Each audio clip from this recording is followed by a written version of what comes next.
ನಮಸ್ಕಾರ, ಪ್ರಜಾ ಫ್ಲಾಶ್ 10ಗೆ ಸ್ವಾಗತ. ನಾನು ಟಿಂಪ್ರಿತಾ ಯಶವಂತ್. ಇದೀಗ ಹೆಡ್ಲೈನ್ಸ್. ಪ್ರಭುತ್ವವನ್ನು ಬೆಂಬಲಿಸುವ ಏಕೈಕ ಧ್ಯೇಯದೊಂದಿಗೆ 2500 ಕಿಲೋಮೀಟರ್ ಉದ್ದದ ಮಾನವ ಸರಪಳಿ ರಚಿಸಿ ಹೊಸ ವಿಶ್ವ ದಾಖಲೆ ಬರೆದ ಕರ್ನಾಟಕ ಸರ್ಕಾರ. ತುಂಗಭದ್ರಾ ಜಲಾಶಯಕ್ಕೆ ಗೇಟ್ ಅಳವಡಿಸಿದ ಸಿಬ್ಬಂದಿಗೆ ಪ್ರಶಂಸನಾ ಪತ್ರ ನೀಡಿದ ಸಿಎಂ ಸಿದ್ದರಾಮಯ್ಯ. 2ನೇ ಬೆಳೆಗೂ ನೀರು ಕೊಡುವ ಬಗ್ಗೆ ರೈತರಿಗೆ ಭರವಸೆ. ತಾಯಿ ಚಾಮುಂಡೇಶ್ವರಿ ದೇವಿಯಲ್ಲಿ ಮತ್ತು ಧರ್ಮದಲ್ಲಿ ನಂಬಿಕೆ ಇಟ್ಟಿರುವವರ ಭಾವನೆಗೆ ಧಕ್ಕೆಯಾಗದಂತೆ ಮಹಿಷ ದಸರಾ ಆಚರಿಸಲಿ ಎಂದು ಸಂಸದ ಯದುವೀರ್ ಕೃಷ್ಣದತ್ತ ಚಾಮರಾಜ ಒಡೆಯರ್ ಆಗ್ರಹಿಸಿದರು. ಬಿಜೆಪಿ ಶಾಸಕ ಮುನಿರತ್ನ ಬಂಧನ ಪ್ರಕರಣಕ್ಕೂ ಸರ್ಕಾರಕ್ಕೂ ಯಾವುದೇ ಸಂಬಂಧವಿಲ್ಲ. ಮುನಿರತ್ನ ವಿರುದ್ಧ ತನಿಖೆ ನಡೆಸಲು ಎಸ್ಐಟಿಗೆ ಸಂಪೂರ್ಣ ಸ್ವಾತಂತ್ರ್ಯವಿದೆ ಎಂದು ಸಿಎಂ ಸಿದ್ದರಾಮಯ್ಯ ತಿಳಿಸಿದ್ದಾರೆ.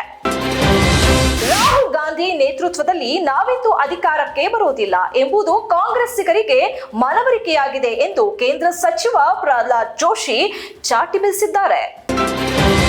ರಾಜಕೀಯ ಪಕ್ಷಗಳು ಚುನಾವಣಾ ಸಭೆಗಳಿಗೆ ಶಾಲಾ ಕಾಲೇಜು ಮೈದಾನಗಳನ್ನು ಬಳಸುವಂತಿಲ್ಲ ಎಂದು ಹರಿಯಾಣದ ಮುಖ್ಯ ಚುನಾವಣಾಧಿಕಾರಿ ಪಂಕಜ್ ಅಗರ್ವಾಲ್ ಹೇಳಿದ್ದಾರೆ. ಚಂದ್ರಬಾಬು ನಾಯ್ಡು ಒಬ್ಬ ರೋಗಗ್ರಸ್ತ ಮನಸ್ಥಿತಿಯ ಮಹಾನ್ ಸುಳ್ಳುಗಾರ. ಪ್ರಧಾನಿ ಮೋದಿಗೆ ಪತ್ರ ಬರೆದ ಜಗನ್ಮೋಹನ್ ರೆಡ್ಡಿ.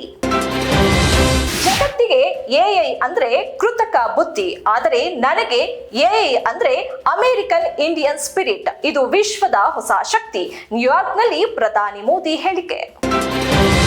ಹಂಗೇರಿಯ ಬುಡಾಪೆಸ್ಟ್ನಲ್ಲಿ ನಡೆದ 45ನೇ ಚೆಸ್ ಒಲಿಂಪಿಯಾಡ್ನ ಅಂತಿಮ ಸುತ್ತಿನ ಸಂದರ್ಭದಲ್ಲಿ ದಿವ್ಯಾ ದೇಶ್ಮುಖ್ ಮತ್ತು ಗುಕೇಶ್ ಡಿ ಭಾರತಕ್ಕೆ ಐತಿಹಾಸಿಕ ಅವಳಿ ಚಿನ್ನದ ಪದಕ ಗಳಿಸಿದ್ದಾರೆ.